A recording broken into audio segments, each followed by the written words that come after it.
So Lindi and Karla, welcome to Constituting America's Constitutional Chats. We're going to hear from Lindi first for a few opening comments, go to Karla, and then go to questions. Great, thank you. Thank you, Janine. Thank you, Kathy and Karla. Thank you, Bobby, for your sponsorship and all those that are on the call today. It's a pleasure to see all of you and have you participate in learning more about the national parks. And many of you have probably visited some, but I wanted to provide a little bit of a history, how they came to be and what's happening today.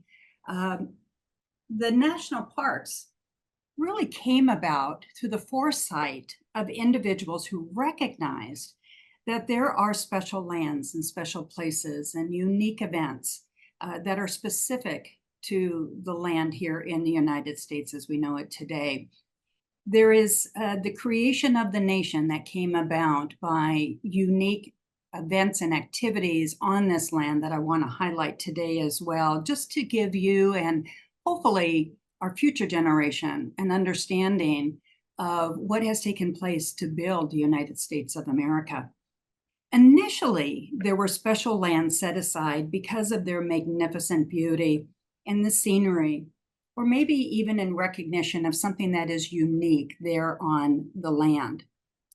These include the natural sites, as Kathy was mentioning, 63 of them, but they might include the Grand Canyon, the Rocky Mountains, Carlsbad Caverns, and the Great Smoky Mountains.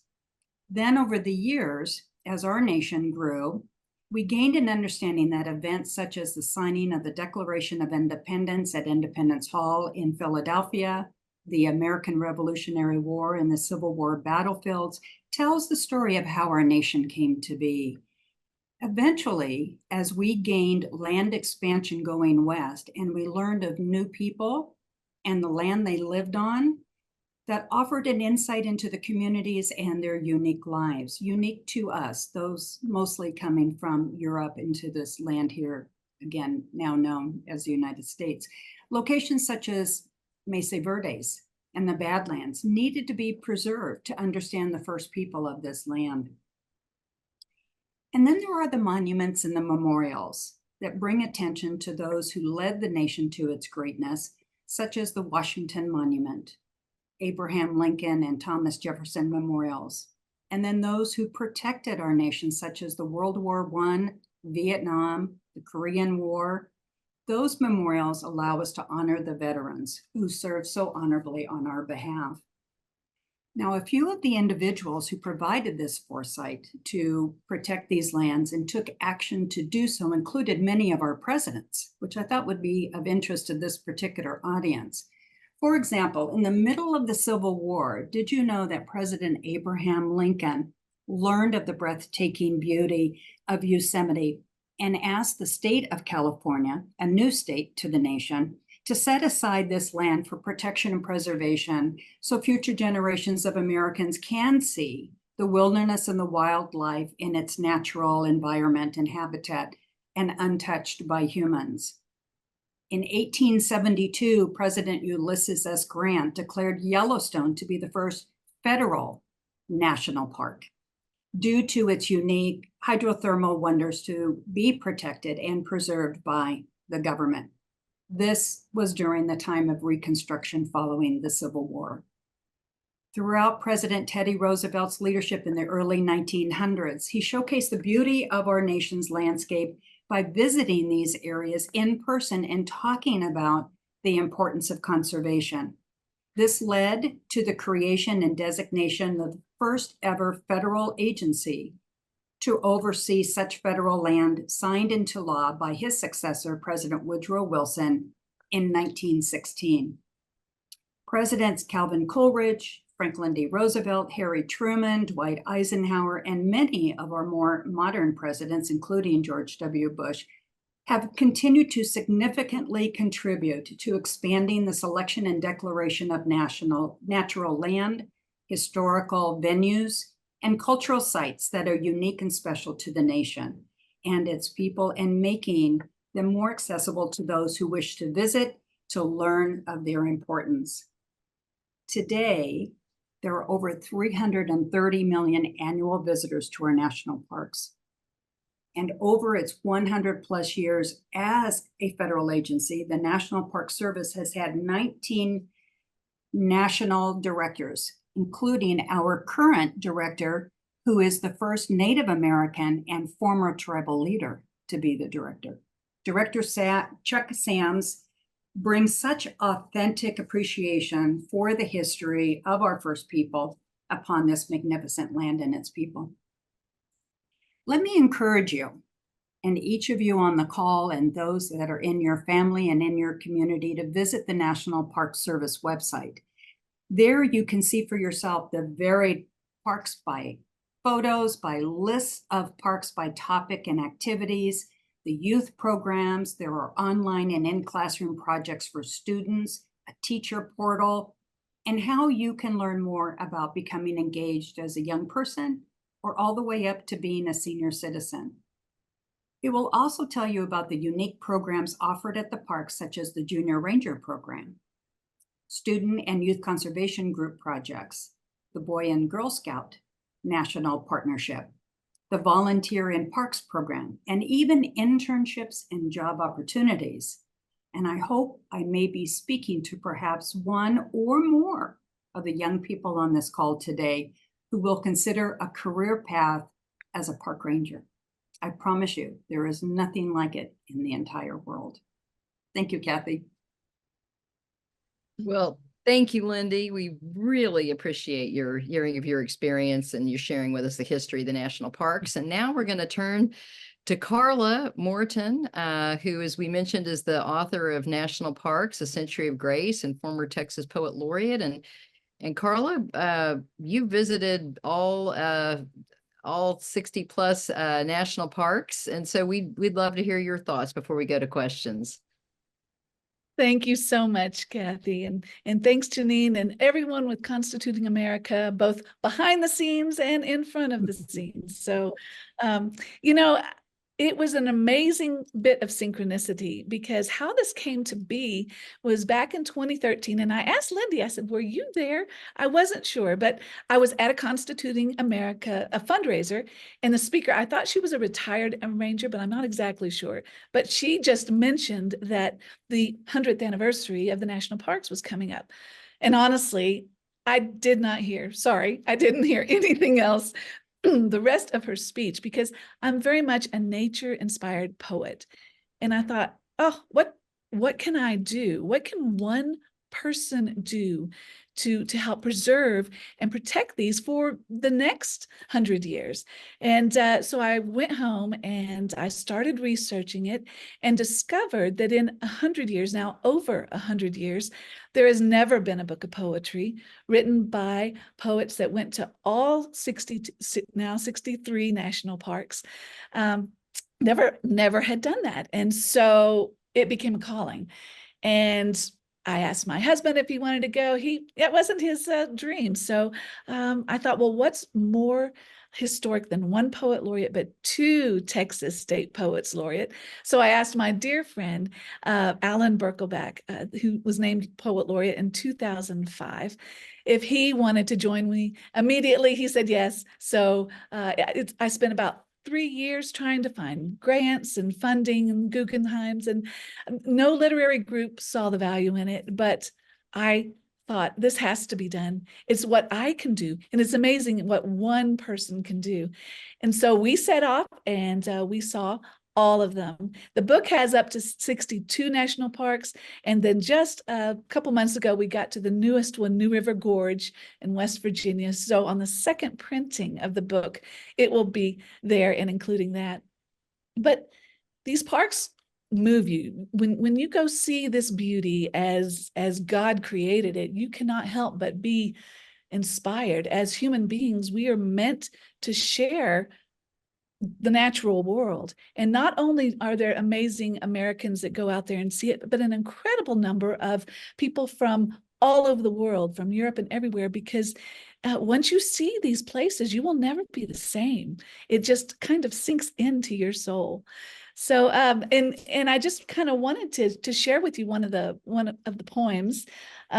This particular one is from Redwood National Park, and this is just It was built in, or it was designated in 1968 in California. But I'm gonna leave this with you. We were out hiking the redwoods, and in case you haven't been there, these trees are the tallest trees on the planet. They're taller than the Statue of Liberty. Let me say that again. They are taller than the Statue of Liberty. So we were out hiking and took a nap and laid our heads, at the base of the tree. And then when we awoke, and when you're in that little bit of dream state, and we felt like tiny little beings and just kind of looking up at these trees. So that's where this poem comes from. And it's called Enchanted. I walked among them, sheltered and shadowed, wild child gone full mountain, a tiny Sasquatch in fairyland. I breathe their out breath, a pantheon of redwoods standing guard as I sleep, like massive grandparents, wise, vulnerable, whispering in their ancient knell, when we save what is holy, we save ourselves. I'd like you to remember that. When you save what is holy, you save ourselves. And these are sacred places of America. And I encourage you to do whatever it is you can. And I so appreciate Constituting America's gift of letting me be involved with this. And I just love the synchronicities that indeed we are all connected. Well, thank you, Karla. That was beautiful. That was just beautiful. And Janine, I'm going to turn it over to you. Well, I just have am I unmuted now? Yes. Okay. I just have the biggest smile on my face listening to both of you. What a treat and a treasure. This is really, really special. Gosh. Okay. Well, I'm a tree hugger and I'm an animal lover. I walk outside the ranch. I live on a ranch out here all by myself. I sometimes think, why am I not living in a city and having dinner parties or something? But instead, I'm out here, petting my longhorn cow and feeding him cubes and stroking his horns and making sure he has water, fresh water. I walked out this morning and I was digging up my garden, and the little frogs were everywhere and birds. Anyway, I'm a complete. I love nature so much. And when I walk outside in the morning, I say hello to everybody. So I guess I'm kind of like Snow White or something. But Lindi, your opening was truly intriguing and interesting and fun-filled, fact-filled, especially about Abraham Lincoln. You always think of Theodore Roosevelt because I guess he did the tour, but I didn't know Ulysses S. Grant and Abraham Lincoln had done it. So our country is becoming more and more populated, and Texas is just exploding. And as a nature lover, one of the things I really want to do is because I'm on Governor Abbott's Commission for Women right now, but there's also a commission for to beautify Texas, and I'm like, oh, I want to do that because I want to go out and throw bluebonnet seeds, the way Lady Bird Johnson did, because I'm like, there's so many freeways and it's just being built up. And when you fly out now out of DFW and you look down, it's funny, when we flew into Boston, it was all these beautiful little houses and all these trees. You fly out of DFW now and it's warehouse, warehouse, warehouse, warehouse, warehouse, warehouse, warehouse, warehouse, and maybe a lake and a warehouse and a warehouse and a warehouse. And we're glad for the economy. But can anything be done today to preserve, and how would a president come in, or the state, I take it there are state parks and federal parks. You might want to break that down for us a little bit. City parks, because I know when they built Central Park, that was actually designed and every tree was brought in, and they thought, oh, cities need parks too. So that might be an interesting city, state, and federal parks, how that works. But how would you? I mean, all the land is pretty much owned by somebody now. So is there even a way to preserve land? Because I really think Texas should preserve more land. It's a great question, because as a little girl, my father served as mayor of a city for almost 12 years. So my entire youth was experienced by someone who had a leadership role in a community that was originally rural and became very urban because of the growth that took place. And this was in Southern California. A lot of people today think of it as what it is when you see it on television. It's all high gloss and beautiful people and wall-to-wall homes, beautiful mansions. But I grew up when it was all agricultural land. And I saw through his leadership that there needs to be parks on a regular basis in the different communities so that the kids have a place to be outside and to enjoy nature and to have fun with their friends. And one of the real values about being outside, which I got to enjoy, but a lot of kids today are inside because they're computer-based or they're on their social media.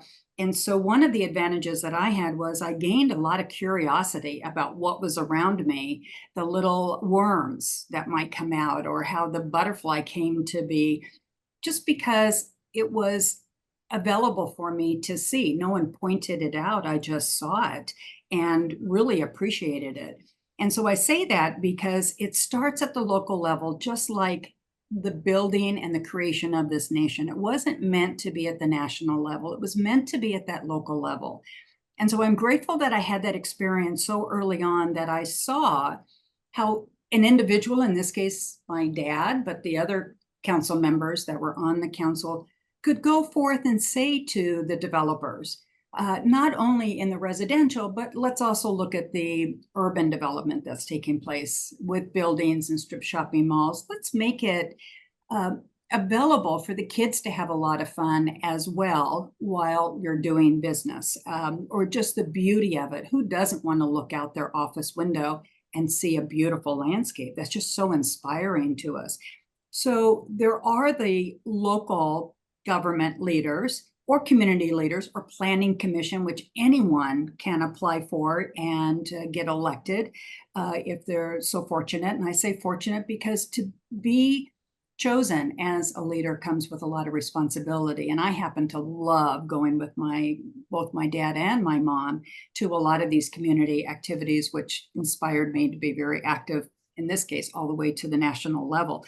But you're right, Janine, there is the state level, and that's what Yosemite was for the longest time. It was a state park.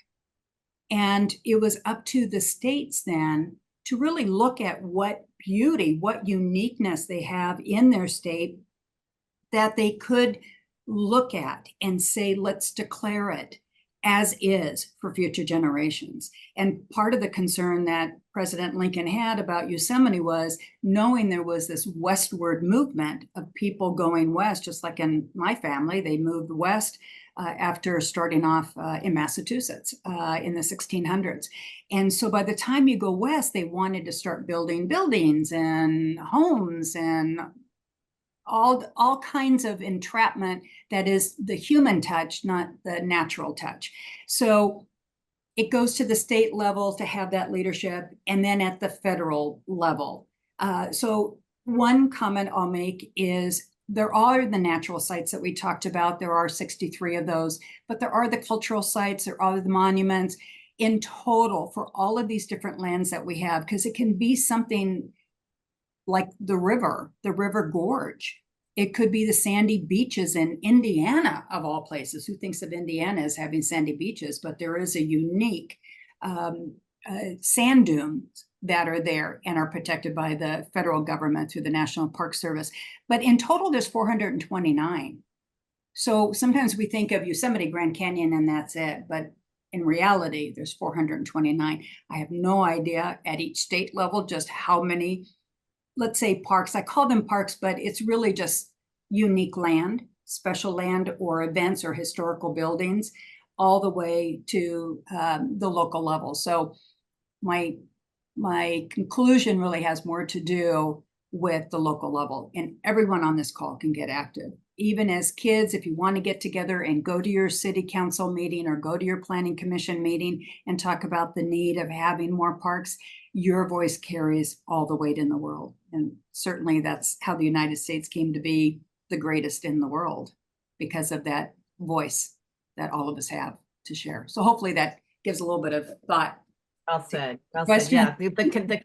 The consent of the governed and the townships are just the heartbeat really Yeah. of America. So thank you, Lindi. That was really, I could ask a zillion questions, but I have to share. I have to share it with the other host. Okay, so Karla, hello. Oh my gosh, my fellow poet. I love poetry as well. I'm equally inspired by nature. So I have a question. I have your beautiful, fabulous book. I wish we could hold it up. Do you have it to hold up? You should hold it up. I have Around? mine. Do you have... Oh, good. Mine's downstairs. Oh, there. Look at that. Look at Lindi. On my desk at all times. At all times. What a fabulous idea. Fabulous idea. Is Niagara Falls, just before I ask you more, is the Niagara Falls one of them? A state. It's a state park. It's not a national park though. Okay, it's a state park. Okay. Because my daughter and I just visited Niagara Falls, Oh, and it's fabulous. we drove Fabulous. from Boston. Yeah, we drove from Boston all the way to Texas after she graduated, and we went a little out of the way up to New York, and then Ohio, and down. And when you do a road trip, when you drive a road trip across America, that's when you realize how really incredibly beautiful it is. But Niagara Falls is something else. But when you get there, I want to learn the history of everything. Like, oh, what's the history of Niagara Falls, and what lakes are flowing into this, and when did it start, and what's happened? So, Lindi, fabulous idea. Talk to us about your poem. I loved, by the way, that was a wonderful poem. Tell me about if someone wants to write a poem and combine it with nature, how would you, future poets out there listening, how would you inspire them to do that? Well, I was always that really weird kid that went out in the back pasture with the pencil and paper, and I just sat and I listened to the wind. I really truly felt like that if I could just listen long enough, that the wind would have something, some revelation, something to tell me. I think, and this is going to sound very odd, but I think the silences really help us in the wilderness, and to write. I like to go out there, and I just like to find the best spot I can find that's most beautiful, that speaks to me, and just sit and listen. And just the very first thing that comes into your head, keep your journal there, keep your pen there, and you never know. Billy Collins says it's like taking a little mouse by the tail and dropping it in your poem, and just follow wherever it goes, right? Whatever comes to your mind, and then later you can kind of shape it and form it to find a poem. But if it comes from the heart, then it's poetry. Yeah, I think the worst thing is with poetry is self-censorship. You can't start censoring. Just write the words and go for it. Right. And start that. Don't even worry about form or anything. I mean, you can, but the easiest way is just to begin, and just what feels good, and maybe even start with what you hear, what you see, what you smell, what you taste. The foam from Niagara Falls. Couldn't you taste that? I mean, wasn't that no, it's right on the edge. Right. So that's great. Thank you so much, Karla. Yeah, I've got to toss over to Tova. I would love to talk forever, but okay. Hi. Thank you both so much. Here you go, Tova. Thanks, Janine, and thank you both so much for being here. I want to be both of you when I grow up, even though I'm already 20, so technically grown up. But yeah, I mean, the work you both do is incredible, and I think it's such a well-designed panel to have such perspectives on the same thing from such different backgrounds, but both so valuable. So I love that. So I wanted to actually ask a question to both of you. Maybe you can each kind of answer it from your own unique perspective. I guess while you were both talking about the importance and the beauty of our national and state parks, it made me think about how incredible it is, especially now in an era of such polarization and sort of division in the US, both partisan, but also just geographically, I think like people kind of paradoxically, even though we have more opportunities than ever to talk to people who, you know, might live on different sides of the country from us, like we don't because of a million reasons that would take a while to explain, but you know, it's something we think a lot about here at Constituting America. And it seems to me that these communal spaces could be such an antidote to that.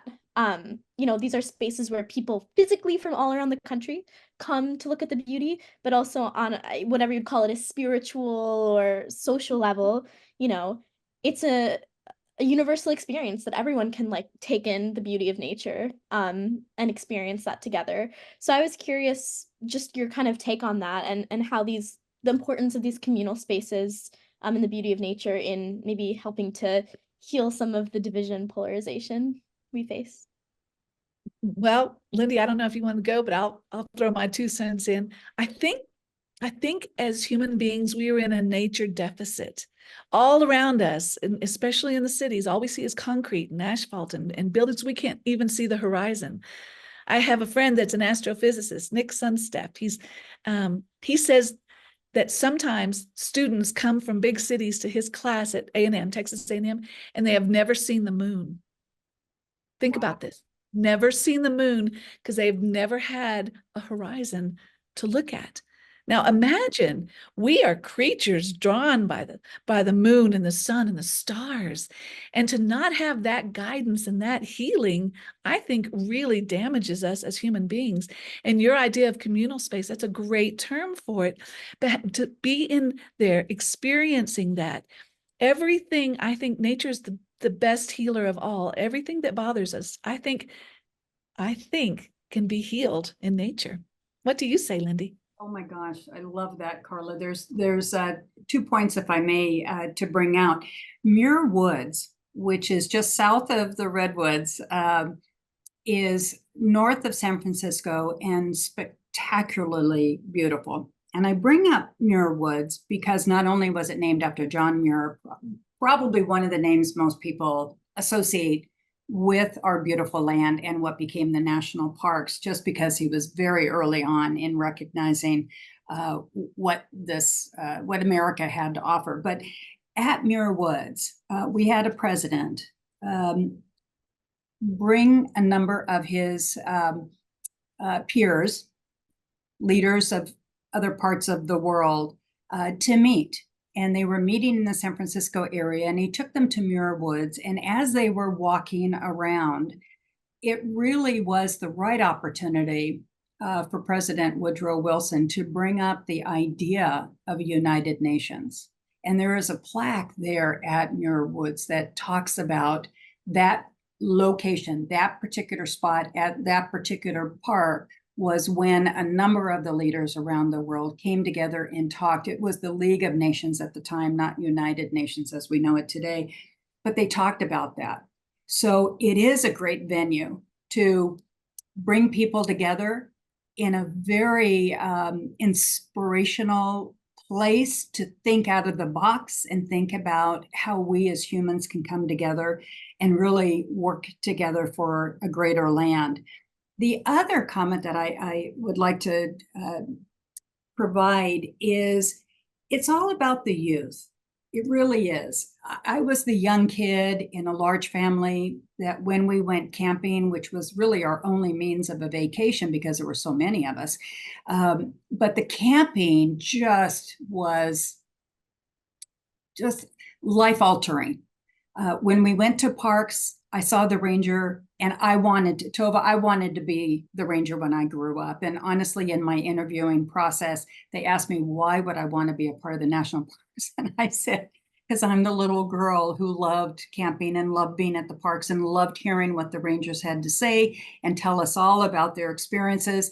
And above all things, I wanted to wear the uniform. And I couldn't believe my greatest blessing was to have had that opportunity to wear the uniform. My hat is behind me. I honor that uniform. I love that uniform. I love the hat and all of those that serve our nation as park rangers. But it's about the kids. And so part of what we were doing for the centennial in 2016 was not only for 2016, but the next 100 years was to find ways to engage the youth and re-engage the adults. So all kinds of youth programs came into place. And I really encourage everyone to go on the website and look for these programs, because you'd be surprised. There is a park closer to you than you even know. I was in San Francisco to work on a project one time, and we were taking school kids out to the beach to do a cleanup project. And most of these kids would be considered inner city, disadvantaged, at-risk kids. They only lived a few miles from the ocean and never been there. So to your point, Karla, sometimes it's right around the corner, but unless somebody points it out to a young person, they would never know that it was there. So I really do encourage, there's just so much available on the website that anybody, group of kids, the teachers, parents, family members can get together and make projects out of the ecosystem, learning about the different animals, learning about the parks that are all about caves or fossils or anything that would be something different than what you would think, but it actually could get a kid started in wanting to go to the parks and see the parks. So hopefully that gives another insight as to how to really approach that issue, Tova, because it's a big one. It's a big one. Yeah, I love it. I loved both your responses. And I had no idea that, so much of those international agreements were, come up within in the environment of nature. But it makes sense because I think the experience of nature kind of inherently decenters us. Both physically, we see how small we are, but also Right. we look around and, we know that we're not like the center of the world, or the specific perspective we come from isn't. So I could definitely see that. When I started college at Harvard, they do a camping trip for the students. And they've done that for many decades. And that's like the first introduction to socialize with other people, make your first friends, is on this like week-long camping trip. So as a very classical city kid from Chicago who, also maybe had more limited experience with nature, that was, I saw how important that was for social cohesion. And then in my last few minutes, I've been told, for you, Lindi, I've been told I have a bit of a reputation for always asking questions, comparing something in the US to something abroad. So I don't want to, end that track record today. So I was curious how the US's system of national parks compares to that of other countries, and if you have any fun.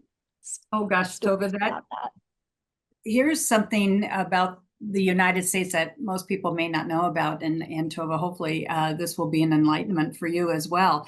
But the United States was the first on Earth to have created an agency dedicated to oversee this type of land. And it could be sacred land. Again, it could be the natural land. It could be any of the historical locations that we have.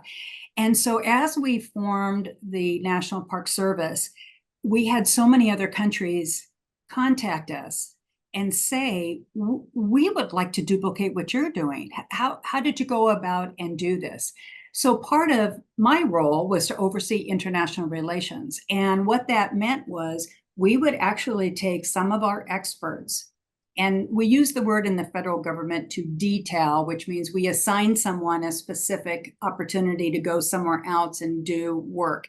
And in this case, we would detail some of our specialists to other parts of the world, to other countries, and help them design their national parks, help them look at the sacred land, and how can you not only protect it, but make it available for educational purposes, make it available to learn the history, make it available for people to really take a moment and not just, as Karla said, be around the trees and see nature, but to see other people and how they lived.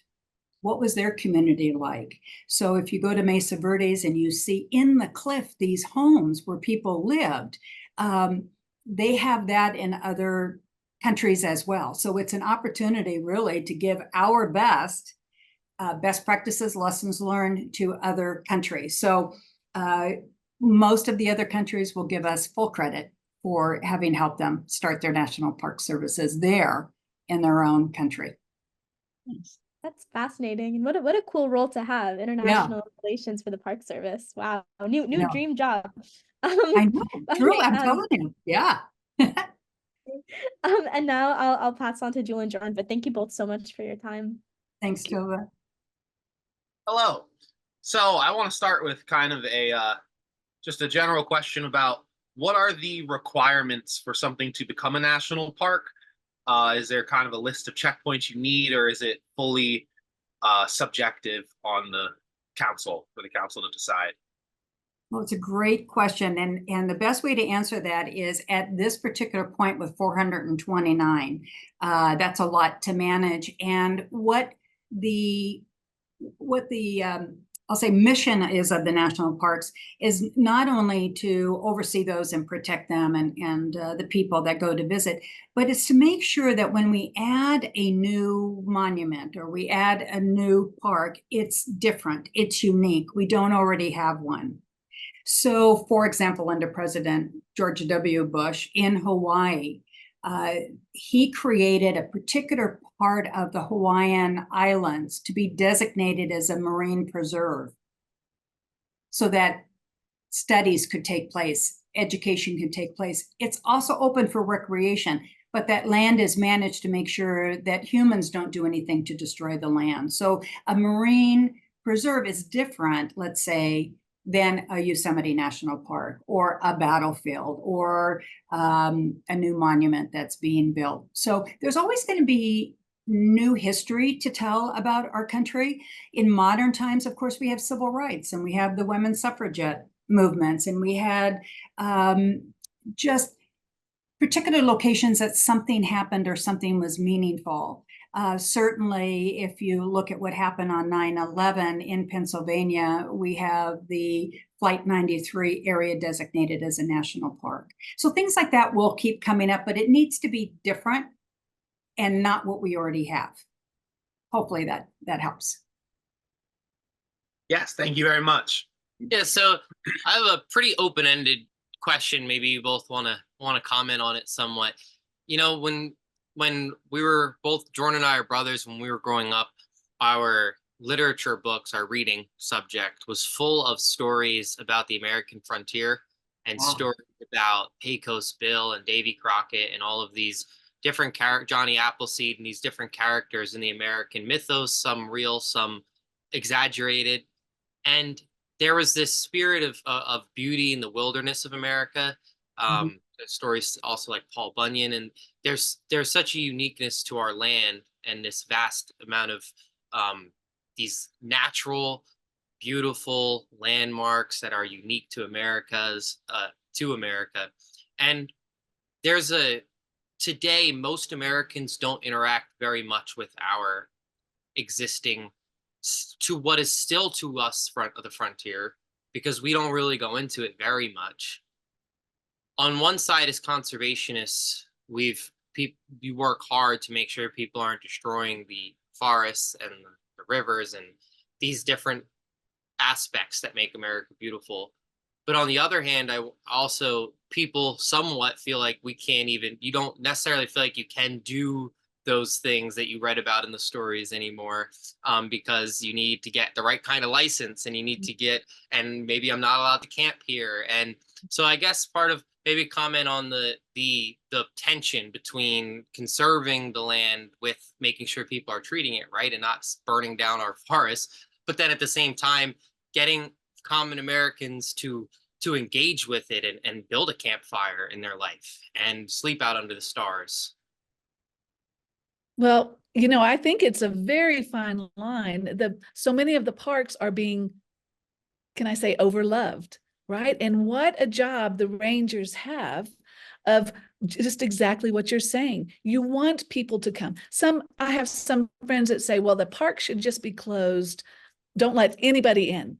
Well, but then that's defeating the whole purpose of having the sanctuary where humanity can go in and find themselves. Your whole idea of those stories, all of that mythology is people finding themselves, finding their path. There's always a great higher moral story in all of those stories. And what we need physically is to be able, like you said, just to go.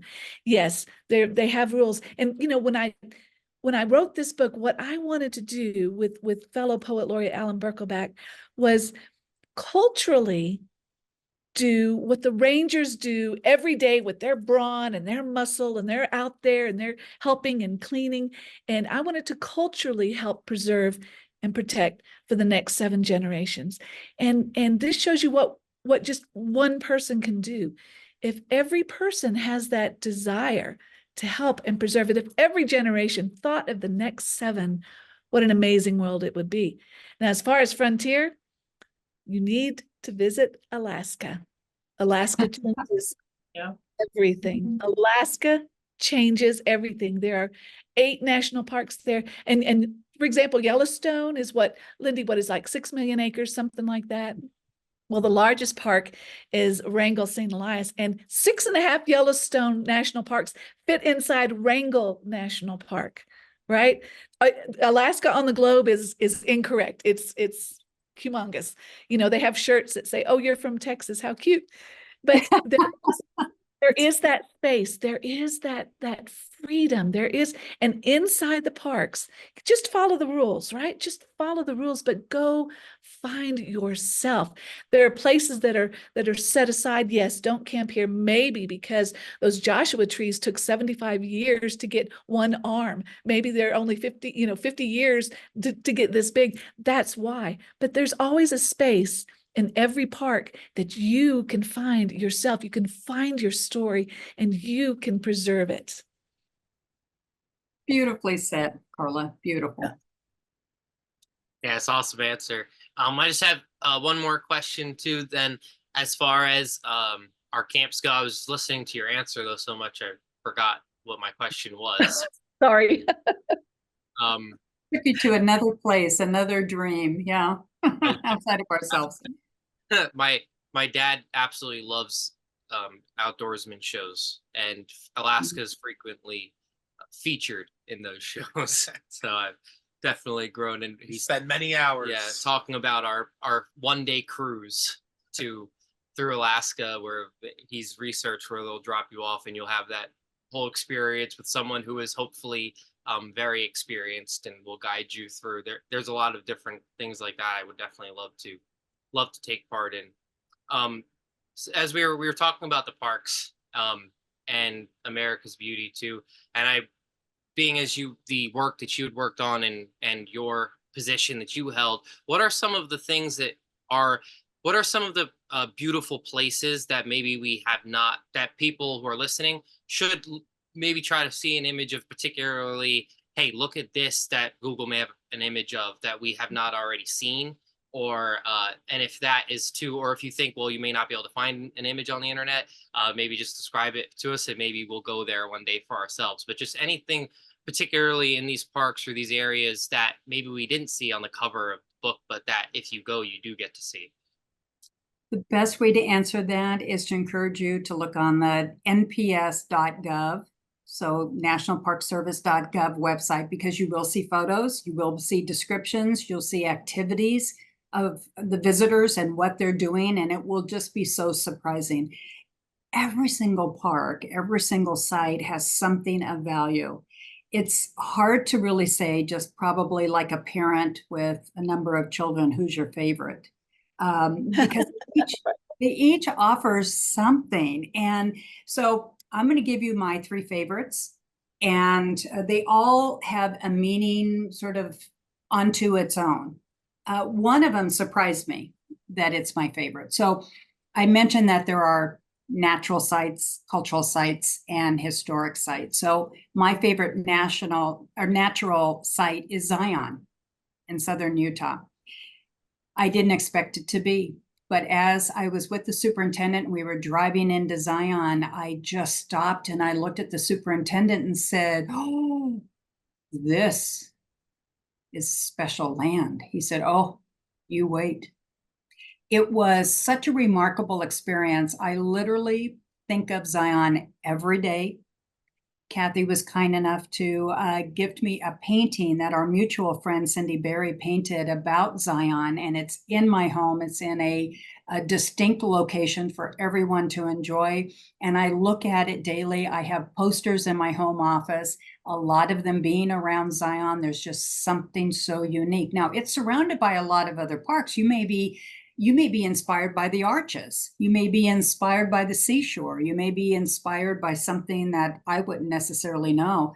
But Zion to me had, just like you're describing, Karla, a spiritual existence that was beyond me. And when I looked up in the night sky And one of the projects that we undertook and have continued to maintain in the Park Service is a lighting system that does not take away from the night sky at all. We even relit the White House, by the way. Prior to President Bush's term, the White House, with its lights at night in particular, you could only see that first floor. You could only see the first entrance into the White House. Now you see the entire mansion lit up. And it's just so spectacular. And of course, Mrs. Bush was the first to light it in a color during October in pink for breast cancer awareness. And now we have it for all the different opportunities to be joyful in this nation and celebrate St. Patrick's Day or any of the activities that take place. But the night sky when I was there just allowed me to do what we all were talking about. You are so small, and yet you're placed here and you do have impact amongst your friends and family. You do offer of yourself, the best of yourself, hopefully, to be of service to others. And so it was just beautiful. And then I took my eye away from the night sky, and there are the animals in front feeding on the landscape in front of me, the deers and whatnot. And it was just spectacular. So my cultural site is going to be Mount Rushmore. Wow. When you come around the corner and you see George Washington in particular, you see him first in all its glory, and then you see the other presidents. It's without words. And then my third, the historical site, would be Independence Hall, because it all started there. So those are my three favorite. But your three favorite, or five favorites, or 25 favorites could be so completely different. I just encourage everyone to look at the website. Once you start, you'll never get off. There's just so, and talk about the history. You'll learn everything you need to know. Janine, you'll learn everything you need to know about every single park and why it is a park simply by looking at the website. So that kind of answers your question as well. Thank you. Our time is up and we can. Thank you both. Yeah, you got it. Thank you. Well, thank you, Lindi and Karla. And we want to give a shout out to our students and teachers who are watching today. D'Angela Hines with Emerald Coast Christian Academy, and Cami Wanos with her homeschool student, Kenyon, who was on with us last week. We also want to take a minute, and we had asked our followers on social media to tell us some of their favorite national parks, and we promised that we'd read the answers. So I want to just read a few of those. Tom answered Apostle Islands. Jacob answered Zion National Park. The hiking and beauty are just stunning. Janet said Glacier National Park is my favorite. Monica said Yosemite.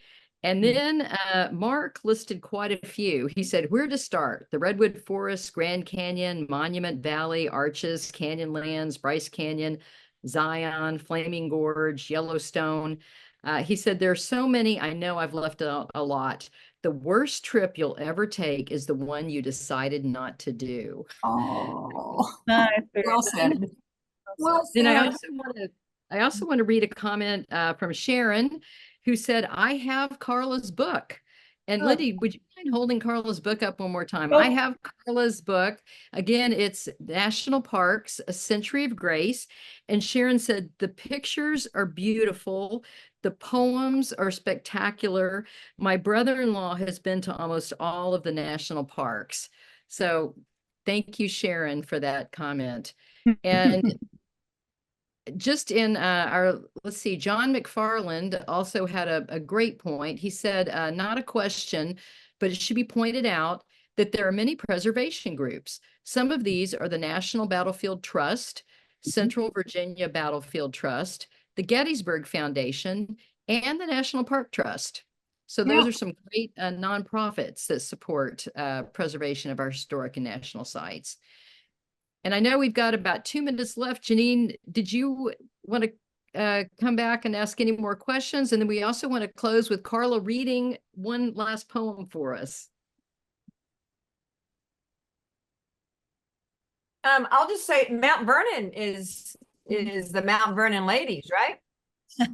There's a lot of, there's nearly 200 of these individual community groups that help provide extra funds and attention to things that are needed in the parks to keep that park alive and well. We all think the federal government has all the funds in the world to do that, but really it's our parks. They're our parks, and we have a responsibility to help maintain those as well. So please think about a future donation to any of the particular parks or to the National Park Foundation, who oversees as a congressionally mandated fundraising unit to help us.